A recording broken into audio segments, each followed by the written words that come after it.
Working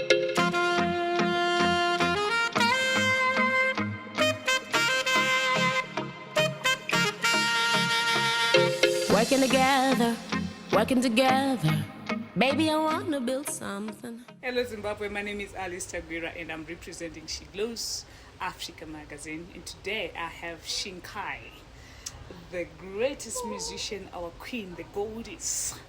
I have you here and we just have a few questions for Shingai to respond to. Thank you for having me, Alice. You're an amazing queen. You are glowing. You're an amazing queen. I love you so much. Niyabonga, same. Zimbabwe is so proud of you.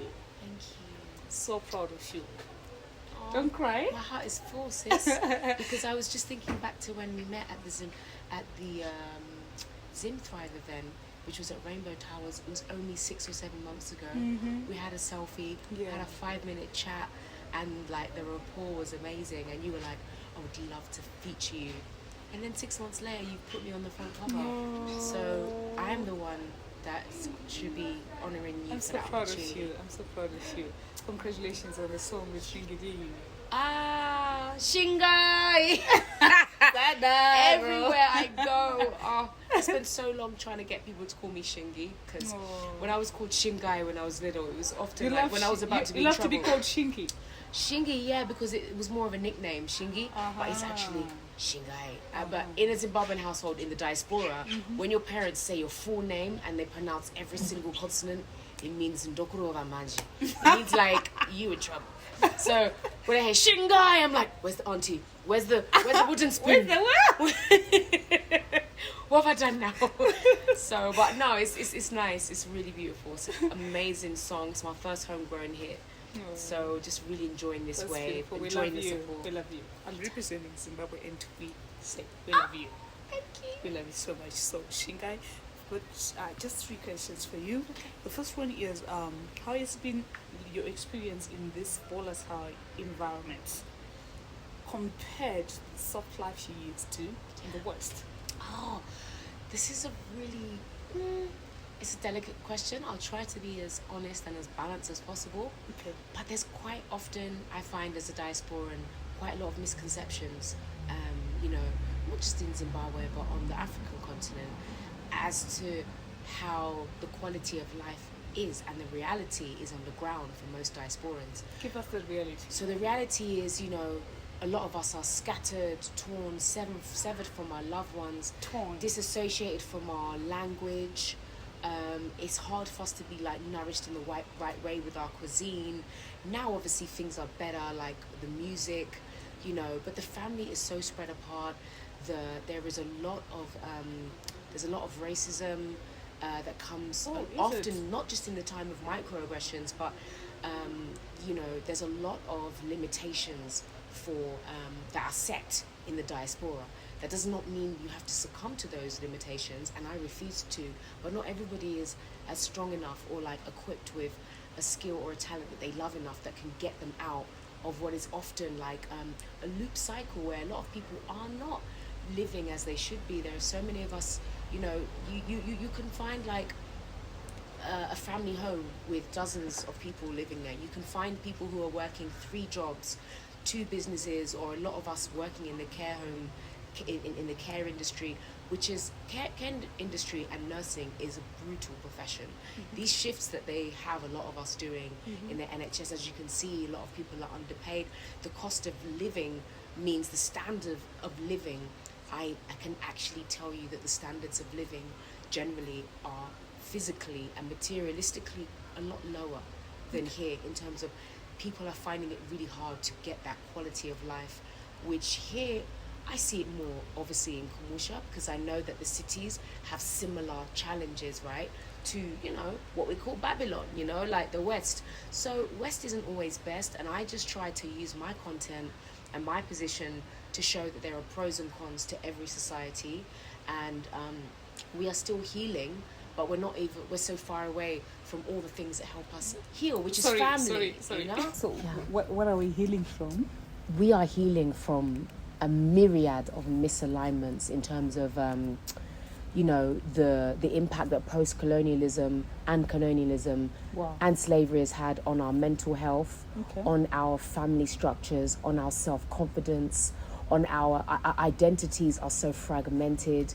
There is so much assimilation and, other issues that come out of that, such as, alcohol abuse, drug abuse.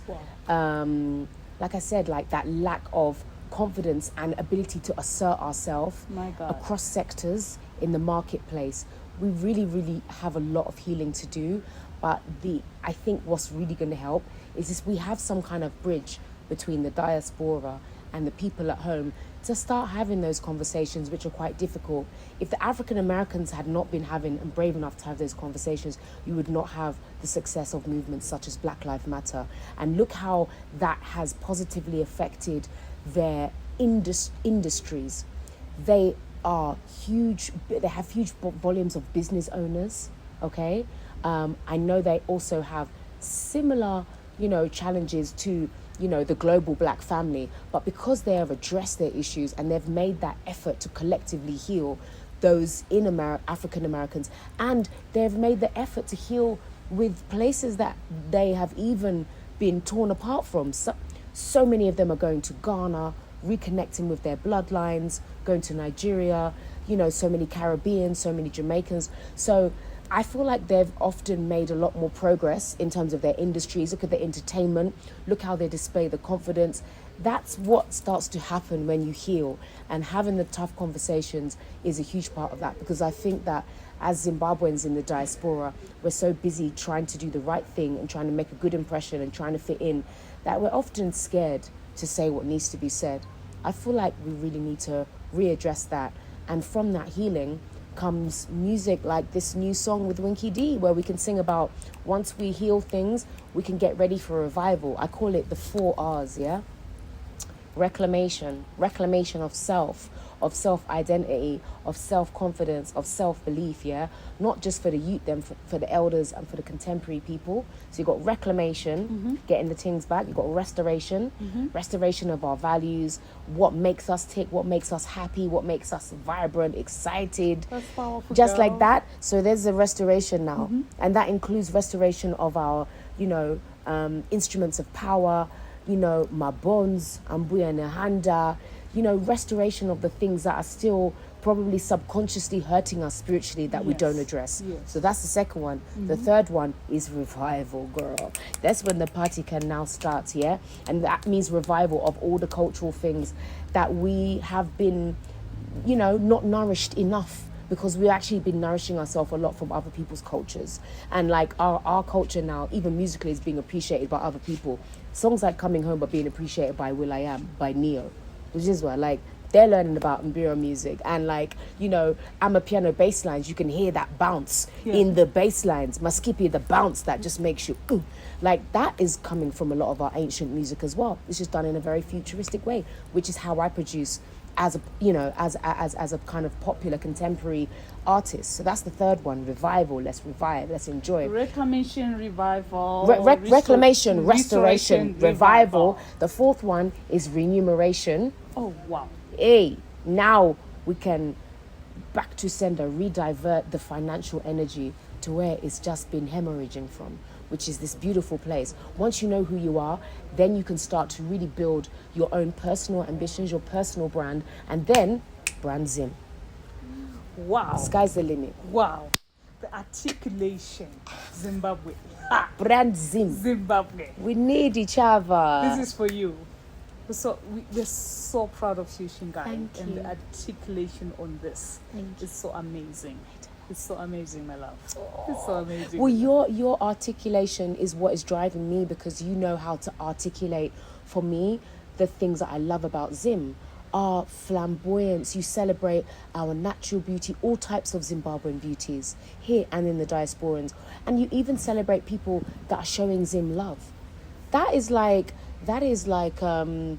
a different type of articulation, which I can't even put into words. So you're giving us hope on that side to say, wow, now we can be like, okay, I can come to Zim, these are the magazines I'm going to enjoy, because a lot of us are, reading magazines and enjoying and giving financial currency to other cultures, and that's fine to celebrate them, but it just means that we're just lagging behind a little bit and where we should be. And the work that you're doing, the work that this team is doing, Anesu, Minister of White Linen, you are literally, you're almost setting the standards that we love to see, that Thank side, you so but you much, still speak to the ordinary people when you do it. Thank you so much, my love. Stop it. Okay. Sadaro. Because of what time?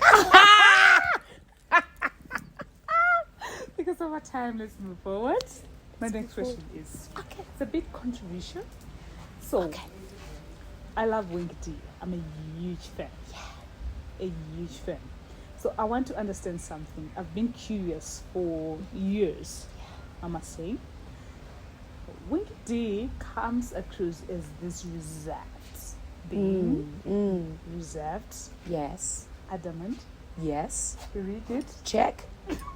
Oh, actually, I can see why the perception is there. Very strict. Strict, yes. So, focused. You focus. Okay. You respond. Okay. Give me a moment.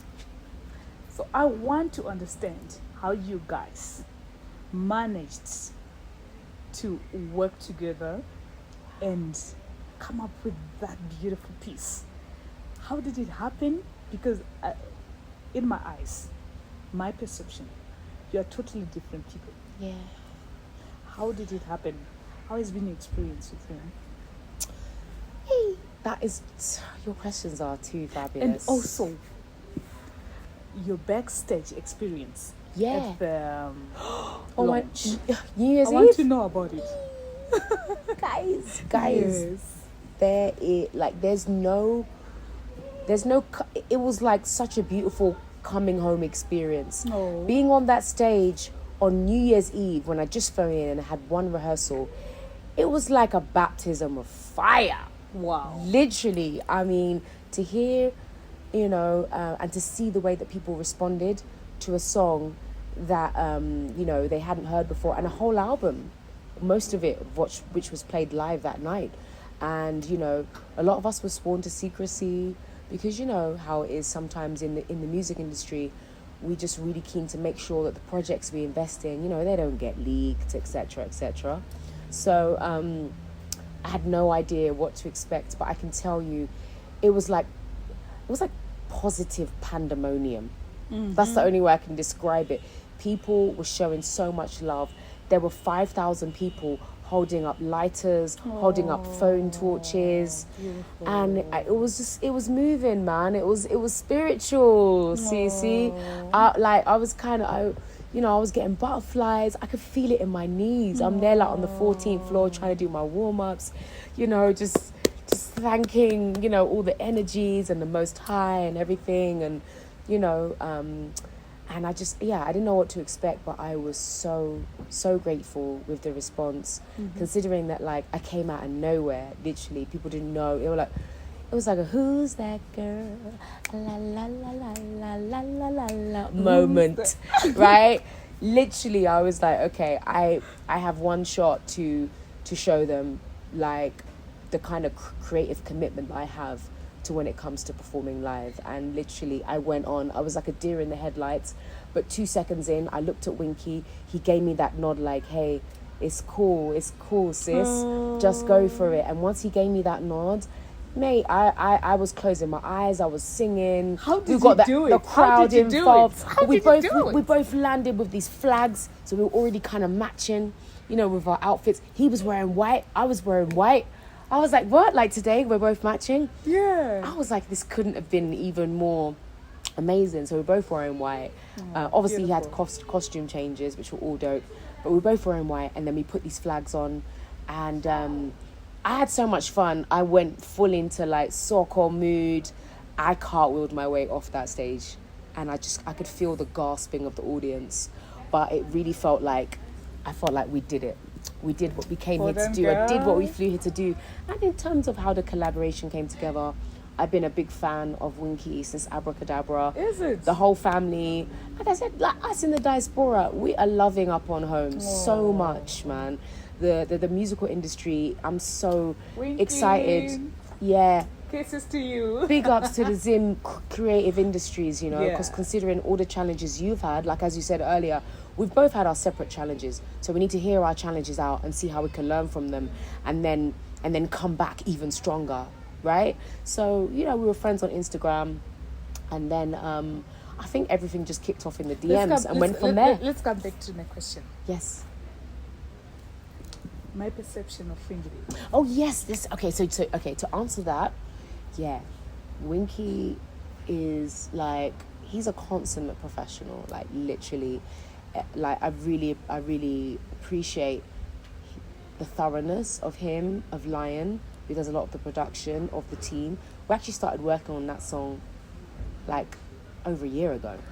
Really? Yeah, and then I flew in under the radar to shoot the video in May, June, 6 months ago in Wow. 2022. Wow. You didn't know, now you know. If you don't know, now joking. Now I know. But yeah, that's how, like, you know, he really gave me the space to kind of respond to the demo that he sent initially, which just had the chorus on it.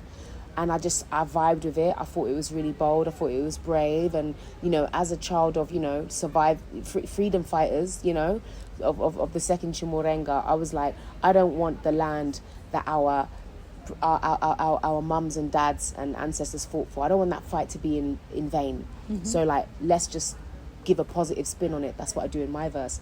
But when we were in the studio, you know, I have to say I was like really just feeling like I had the opportunity for us to both be on our A game. Oh. It was like the process was quite thorough. There were parts where he was like firmly saying, you know, if you want to, you know, be free to go and you know, go for it in a bit of Shona, you can do it. But then it was also fun because we got in the booth together, we were harmonizing together. It was amazing. But also I really respect his process, and I can see why he's firm, because to be honest, there's a lot of artists who haven't necessarily had the experience to do live shows or to perform with an amazing band that is as tight as Winky's unit. So, you know, I can see that he's had experiences, you know, with artists where he's had to be that person. He's been forced to be that kind of mentor figure. So I think that's where the stern looks come into it, because yeah, there's a lot of us that haven't had the opportunity to have experience on this side, and the industry that we have is still growing. So we've got to allow each other to make mistakes and try things out. But you know, sometimes I guess maybe mistakes have been made, and you know, Winky's brand, you know, have been the ones that have been kind of hit by those mistakes. So I get it, but I think what you're seeing, that strictness is just his mentor vibes. Sekuru Winks. Yeah, that's kind of like, yeah, I call him Winks for short, because you call him it's a South London, you know how like Zimbabweans would give everyone and everything nicknames. Okay. We'll also do that. Out of 100, how much are you giving him? Winks. Yeah. Out of 100, Mm-hmm. I'd say 100%. Oh. Gentleman, really, really, really cool. Gaffa. Lovely team, like just dope. Really, They understand. He's an amazing export we should be proud of. Oh, beautiful. Thank you so much for this.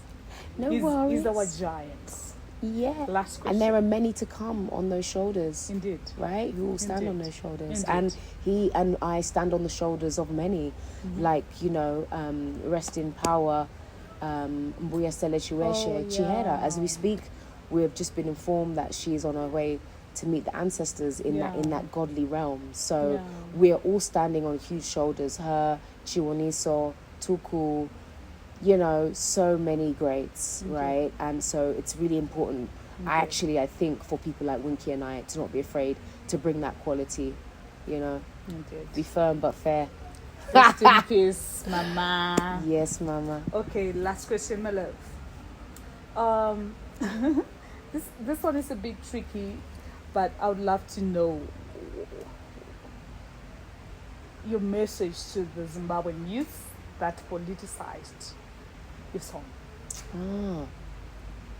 My message would be that I stand by my verse 100%. I heard the whole song before we shot the video. And you have no regrets? So here's the thing. as my job as an artist, it's really important to listen to other artists and to their feelings. As I said, there's a lot of tough conversations that we are way too afraid to say, and which hinder our progress at a local level, at a national level, and at an international level. Did you know that, like, there has been a fund of 400 million euros from the EU, which has been given to our people here, to Zimbabwe, the Republic of Zimbabwe, to help combat and continue to highlight the dangers of gender-based violence.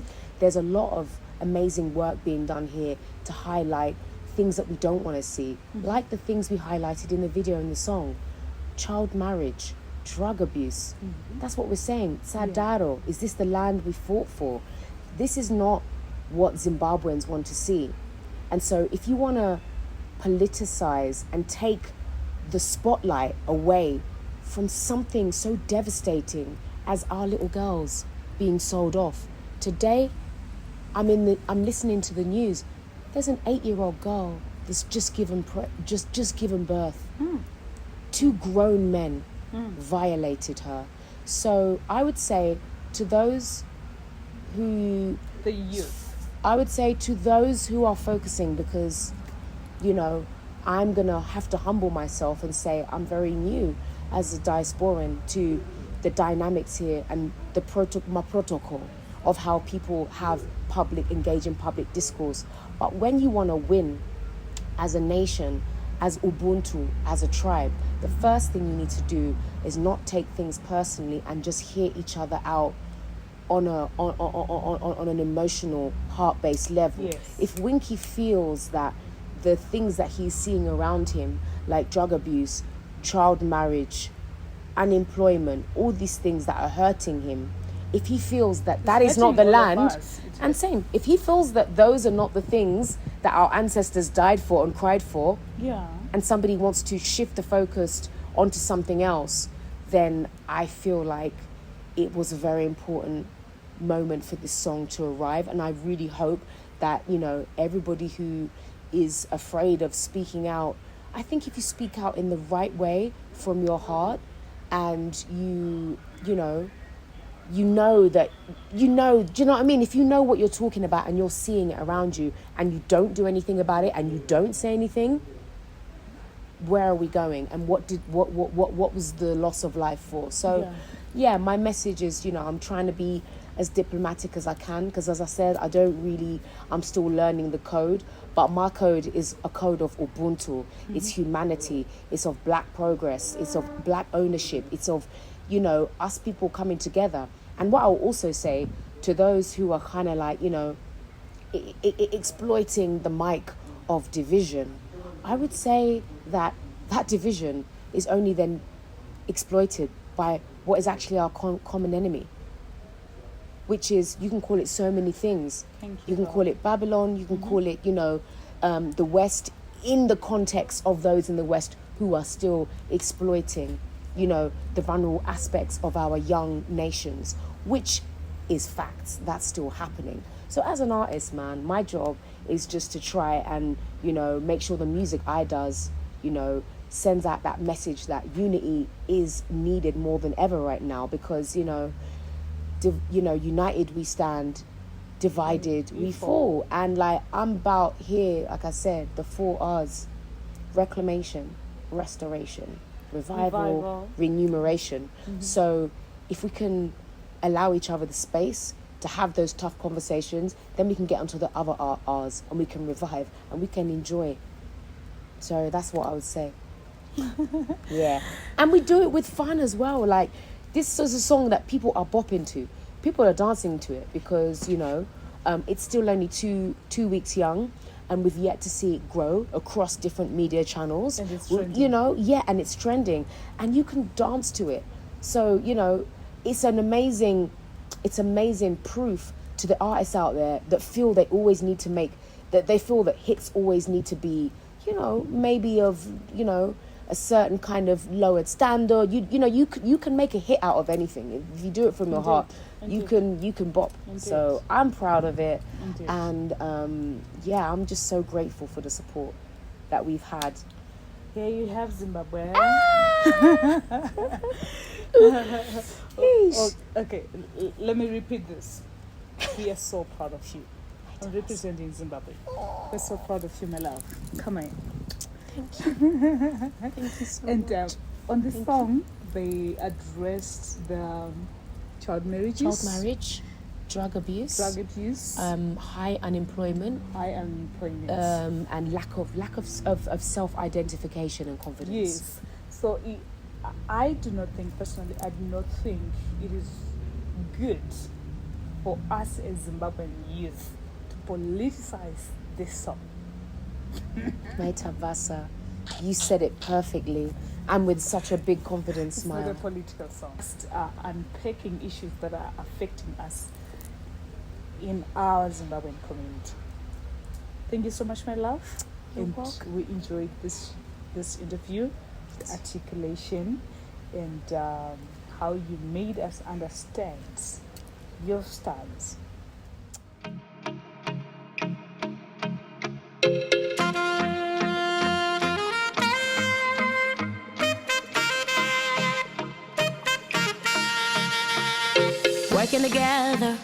Working together, baby, I wanna build something.